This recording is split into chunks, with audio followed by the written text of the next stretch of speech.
Hello everyone, कैसे हैं आप सभी। होप आप लोग बहुत अच्छे होंगे। मैं भी बहुत बढ़िया हूँ एंड आपकी तैयारी बहुत ज़्यादा अच्छी चल रही होगी। तो यार वैसे मैं किसी भी वीडियो में अपना इंट्रोडक्शन देती नहीं हूँ कि मैं क्या हूँ, मैं किस जॉब में हूँ एंड ऑल।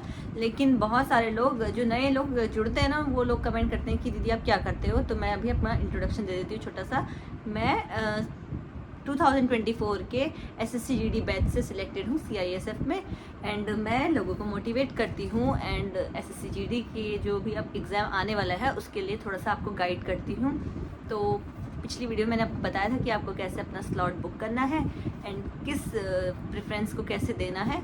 और उस पर ही बहुत सारे लोगों ने ऐसा भी कमेंट किया था कि प्लीज़ दीदी, हमारी दीदी कुछ ना कुछ लेके आएगी हमारे लिए एंड कुछ गाइडेंस स्ट्रेटेजी, इसीलिए मैंने आज वीडियो बनाई। वैसे वीडियो बनाने का मेरा ऐसा कुछ मतलब ऐसा था नहीं कि मैं बनाऊं, क्योंकि मुझे लगता है ऐसा कि बाकी वीडियोस में भी आप लोग मतलब यूट्यूब में हर कोई देखता है। जब हम तैयारी करते थे तो हम भी देखते थे कि क्या हम लास्ट डेज में करें, तो इसीलिए मैंने वो वीडियो ज़्यादा बनाने का नहीं सोचा था। लेकिन फिर मुझे ऐसा लगा कि चलो थोड़ा सा और हेल्प कर देते हैं। तो देखो यार, मैंने बताया आपको कि जब हमारा एग्ज़ाम हमारे सर पे होता है ना, तो हम बहुत बहुत बहुत ज़्यादा डरते हैं, बहुत ज़्यादा ऐसी गलतियां करते हैं, बहुत ही हमें नेगेटिविटी आ जाती है एंड हम सोचते हैं कि यार मुझसे अब कुछ भी नहीं होगा, मुझसे नहीं होगा। तो पहली बात तो ये कि जो ये सबके साथ होता है आप सोच लो, लेकिन सबके साथ होने के बाद जो उसको साइड करके पॉजिटिविटी का जो एंजल होती है ना, उसको अपने दिमाग में लाता है, उसका सिलेक्शन भी होता है। तो सबसे पहले ओवर थिंकिंग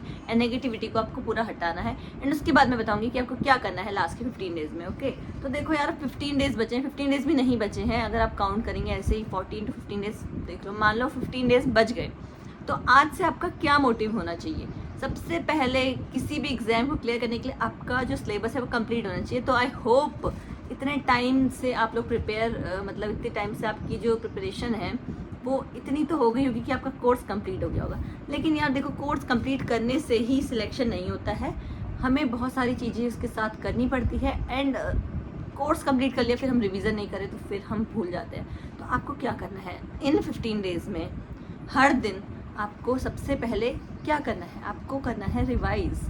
ठीक है, तो रिवाइज करने के बाद आप लोगों को मॉक टेस्ट प्रैक्टिस करना है। तो मैं आपको यही बोलूँगी, सबसे पहले आप लोगों को मॉक लगाने हैं। आज आप मेरी बात मान के एक मॉक लगाओ एंड उसमें देखो कि मेरे रीजनिंग में कहाँ मार्क्स कटे, मेरे जीके जीएस में कहाँ मार्क्स कटे, मेरे मैथ्स में कहाँ मार्क्स कटे और मेरे हिंदी में कहाँ मार्क्स कटे। तो मेरे लिए एक बार आप मॉक टेस्ट लगा लो, उससे आपको थोड़ा क्लियर कट आइडिया हो जाएगा। एंड मॉक लगाने के बाद आप उसको फिर से नोट करो एंड बिलीव मी, जो आपके डाउट वाले चैप्टर्स है ना, उनको आप फिर से देखो यार, क्योंकि 15 डेज बचे हैं। अगर आपका परसेंटेज क्लियर नहीं है, आप उसको बार बार देखो, वीडियो देखो, बार बार प्रैक्टिस करो एंड आपका ज़रूर होगा। एंड ऐसे ही अगर मान लो रीजनिंग में आपका किस में ज़्यादा प्रॉब्लम होती है, हाँ सीरीज़ वाले क्वेश्चन में नहीं है, तो आप उसको देखो। अगर आप अभी अपनी कमज़ोरी नहीं समझोगे तो आपके एग्ज़ाम में वो कमज़ोरी आपको ले डूबेगी। ठीक है, इसीलिए मैं बोल रही हूँ कि अगर आपके पास अभी टाइम है तो आपको पढ़ना चाहिए, आपको बार बार प्रैक्टिस करनी है एंड उसके बाद आपको मॉक टेस्ट करने हैं। ठीक है, तो मॉक टेस्ट तो मैं सबसे ज़्यादा मस्ट बोलूँगी। और मेरी मानो तो मैं क्या बोलूँगी, हर मॉक टेस्ट तो रोज़ लगाना है। लेकिन अगर एक स्ट्रेटजी हम साइकिल वाइज देखें तो आपको 3 साइकिल में अपने 15 डेज को ख़त्म करना है। सबसे पहली साइकिल है 5 डेज का रिवीजन, फुल रिवीजन। देखो, मॉक टेस्ट लगाना नहीं छोड़ना है, मॉक टेस्ट तो आपको लगाना है, लेकिन आपको रिवीजन करना है। जैसे आज आप कर रहे हैं जीके जीएस, ठीक है, तो ऐसा तो नहीं हो सकता कि आप पूरे एक दिन में जीके जीएस खत्म कर देंगे। मान लीजिए आज आपने ज्योग्राफी और पॉलिटी कर लिया, ठीक है, तो इसको जीके जीएस का आज का टास्क खत्म हो गया एंड इसके बाद आपको करना है मैथ्स। तो मैथ्स के लिए आपको क्या करना है? मैथ्स में आपको आज छोटे मोटे चैप्टर कर लो, या फिर परसेंटेज और प्रॉफिट एंड लॉस खत्म कर लिया आपने। उसके बाद आप रीजनिंग को जाओ, रीजनिंग में तो 4 से 5 चैप्टर आप एक ही दिन में कर सकते हैं। एंड उसके बाद हमारा क्या आता है, हिंदी। हिंदी में आपको ज़्यादा से ज़्यादा मॉक टेस्ट की प्रैक्टिस करनी है, क्योंकि हिंदी तो ज़्यादा मतलब हार्ड नहीं होती है एंड मेरे को पता है कि बहुत सारे लोगों ने हिंदी ही चूज़ किया है। ठीक है, तो मेरी स्ट्रेटेजी यही रहती, अगर मेरा एग्जाम होता तो मैं क्या करती, मैं स्टार्टिंग के 5 डेज में पूरा पूरा पूरा रिवीजन करती। भले ही मान लो मेरा कोई भी चैप्टर छूट गया या मैंने उसको ऐसे ही मतलब बिना बेमन से मैंने पढ़ाई करी और मैंने उस चैप्टर को अच्छे से नहीं देखा, तो मैं क्या करती, मैं अपना 5 डेज में पूरा का पूरा सिलेबस कंप्लीट करती। तो मैं आपको यही बता रही हूँ कि आप अपना 5 डेज में क्या करेंगे, सारा का सारा जो कोर्स है उसको कंप्लीट करो एंड उसके बाद मॉक टेस्ट रोज लगाओ, उससे आपको अपना एनालिसिस करना है। एंड उसके नेक्स्ट डे 5 दिन बाद आपको क्या करना है, उन 5 डेज में, जैसे आज आपने 13 to 18 आपने पूरा का पूरा सिलेबस रिवाइज कर दिया, फिर 18 to 23 में तो आपको एक दिन में 3 से 4 मॉक लगाने हैं। एंड फिर से नोट करना है कि मैंने क्या, मुझे नहीं आ रहा है, मेरे को एनालिसिस करना है। एंड फिर 23 to 27 या 26 लास्ट के में फिर से रिवीजन करना है, ठीक है। तो अगर आप ऐसे पढ़ाई करेंगे ना तो आपका सच में बहुत ज़्यादा आपको फ़ायदा मिलेगा, क्योंकि यह लास्ट के दिन है। आप सोचेंगे यार मेरे को कुछ नहीं आ रहा, मेरा क्या होगा, मैं फेल हो जाऊंगा, मेरा सिलेक्शन नहीं होगा। देखो यार, मतलब मैं आपसे यही बोलूँगी, हमारे साथ भी ऐसा हुआ है, मतलब मेरे साथ नहीं हुआ है लेकिन मेरे दोस्तों के साथ ऐसा होता है कि आपका एसएससी जीडी में रिटर्न निकलना कोई बड़ी बात नहीं है, क्योंकि आपको पता है फिजिकल के लिए जब लिस्ट आती है तो उसमें जो रिटर्न में होता है ना, उसमें बहुत कम कट ऑफ जाती है।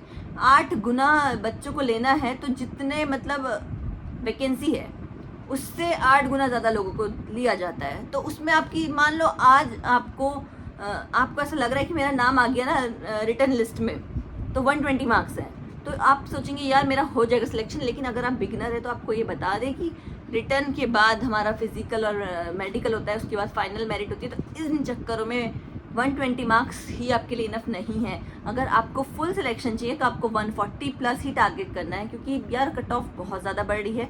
इसीलिए आप बिल्कुल भी हल्के में ना लो।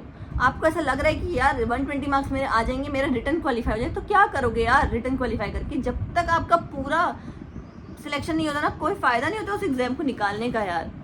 मान लो आपका रिटर्न हो गया, आपका फिजिकल हो गया और आपका फिर उसके बाद मेरिट में नाम नहीं आया, तो फिर कितना ज़्यादा हार्ट ब्रेक होगा ना कि यार मैं इतना आ गया। तो इस चीज़ की आप अभी से तैयारी करेंगे तो आपको फ़ायदा मिलेगा।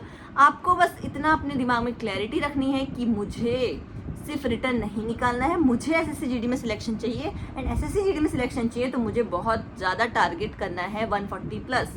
एंड 140 प्लस तभी आते हैं जब आप मॉक टेस्ट करते हैं, मॉक एनालिसिस करते हैं, रिवीजन करते हैं, कॉन्सेप्ट पढ़ते हैं एंड अगेन एंड अगेन अपनी कमियों को ढूंढते हैं। इसीलिए मैं आपको बता रही हूँ कि इन दिनों में आपको कैसे अपनी प्रैक्टिस करनी है।